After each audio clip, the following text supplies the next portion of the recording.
Es geht nicht die Passdaten selber. It's not about the passport data itself, but about the fact that you have logged into a website with your EID.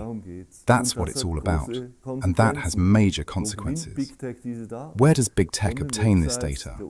From the websites of companies that offer us something for which we need the EID. No matter how sophisticated the government's trust network is, this data theft only happens afterwards, at the thousands of companies to which we show our EID.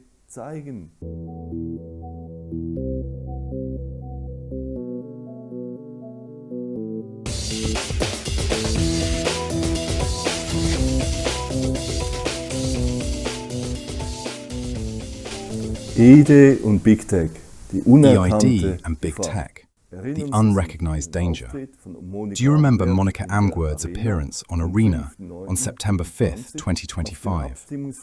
On the voting flyers of her party, Digital Integrity, the mega nightmare is at the top of the list, BigTech. In the Arena, Amgwerd has often warned of the hidden problem that our data will be lying around at countless companies, from where it can easily fall into the hands of BigTech. Where did Amgwerd get this true information? She has invested 2,000 hours in gathering information, especially outside the bubble. For example, at participation meetings, where the federal government provided a lot of insight, where I also gathered information, and from which, for example, the video was created about how the federal government had previously commissioned the German Fraunhofer Institute to find out in which areas the EID would be worthwhile for Switzerland. In an interview with Schweizer Zeit on September 24th, entitled "Security Expert Warns," computer scientist Christian Huber lists 3 points, and before the third most dangerous point, BigTech, the interview ends. He is unable to elaborate on his most important third point, BigTech. In general, very little is reported about this extremely important point, but it is crucial. I have been an IT entrepreneur for 30 years. For 3 years, I have been running the domain blog.muinar.ch, which is about how BigTech takes our data.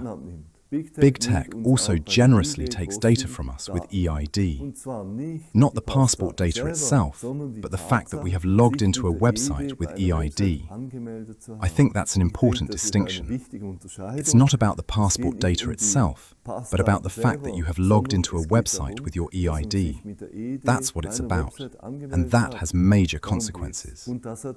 Where does BigTech get this data? From the websites of entrepreneurs who offer us something for which we need the EID. No matter how sophisticated the government's trust network is, this data theft only happens afterwards, at the thousands of companies to which we show our EID. At WordPress websites that send their own visitor data to Silicon Valley, in their Excel spreadsheets and Word documents that are stored in the Office 365 cloud in the US. In the end, the data always ends up with BigTech, with Gugl and Company, now with a passport, with official certification that you have logged in with your EID, that you are who you say you are. On blog.muinar.ch, I have been describing for years how data theft works on WordPress and other ready-made websites. What is a ready-made website? A website that is pre-programmed, into which you fill text and images, and then upload it to the server so that it is online. Ready-made websites are available from WordPress, Jimdo, Joomla, and other companies. Fertigwebsites gibt es von WordPress, Jimdo, Joomla und anderen Konzernen. Sie haben zahlreiche Google-Tools. They have numerous Google tools already built in. Which send the data of your own visitors directly to Silicon Valley by making setup convenient and integrating various Google services, such as Google Fonts, Google Maps, YouTube videos, and others. This is, of course, exactly what Gugl and Company intend: convenience in exchange for data. That's the whole principle. And traditionally programmed websites in HTML are still surveillance-free. This data transfer from WordPress and Company to Silicon Valley takes place all the time, every day, every week, all year round. The data of your visitors, and that of almost all websites around the world, The entire process, the various ways in which the data ends up in Silicon Valley, has been described on blog.muinar.ch for a good 3 years. Google and company have the big picture. They see movements all over the world. What's new with EID? Official certification by the states for the transmitted data, the passport, so to speak. You log in with your EID, and Google and company see it. Google and company can see whether you are identifying yourself on a website with your EID, because they can easily determine from the website code which websites offer something in exchange for presenting your EID. And they can then see exactly whether someone is clearing this hurdle or not. This officially certified data is now worth much more on the global market for cookies and user data. And this is where the great unrecognized danger lies. Daten sind nun wesentlich mehr wert auf dem weltweiten Markt der Cookies und Benutzerdaten. Und hierin besteht die große unerkannte Gefahr. Less in government surveillance or the Chinese social credit system, but in the fact that our official passport data, which is hardly ever requested today, except perhaps when crossing borders, is becoming an integral part of the internet. In the databases of BigTech, where almost all data streams ultimately end up. At Gugl & Co., which are basically surveillance corporations, there is an American saying, "He who knows you owns you."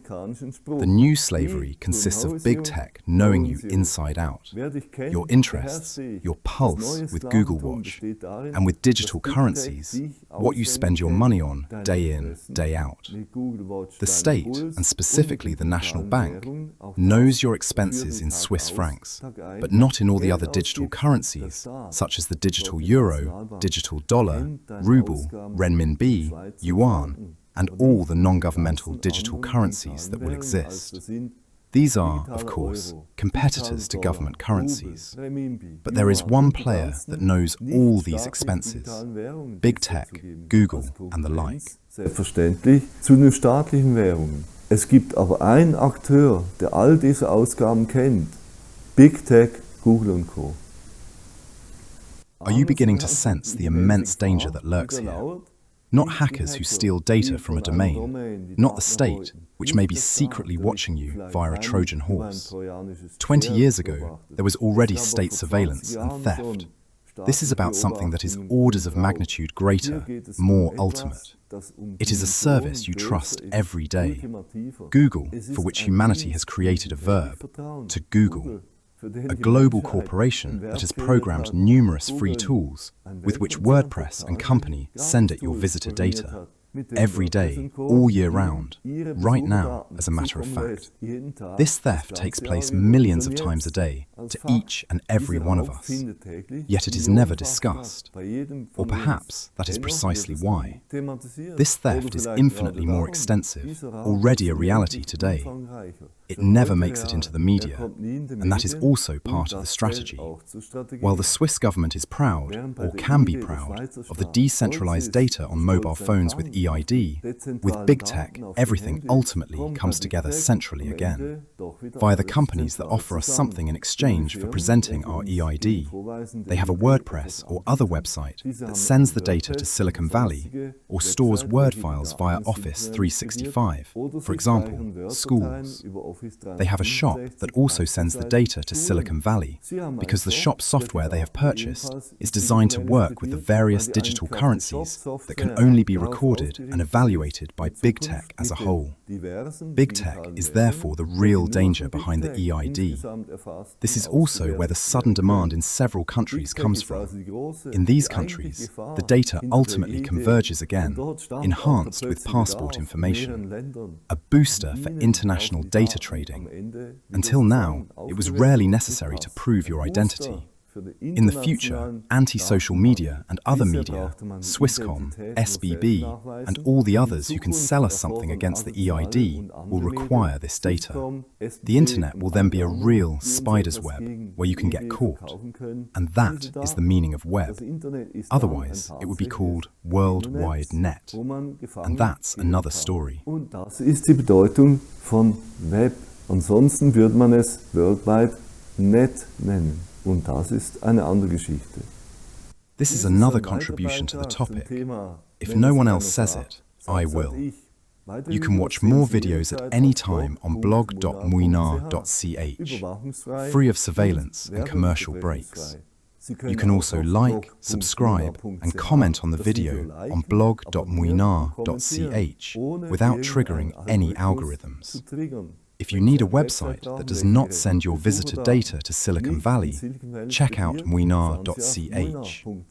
If you found the video interesting, share it, like it on blog.muinar.ch, or subscribe so you'll be notified when the next video is posted.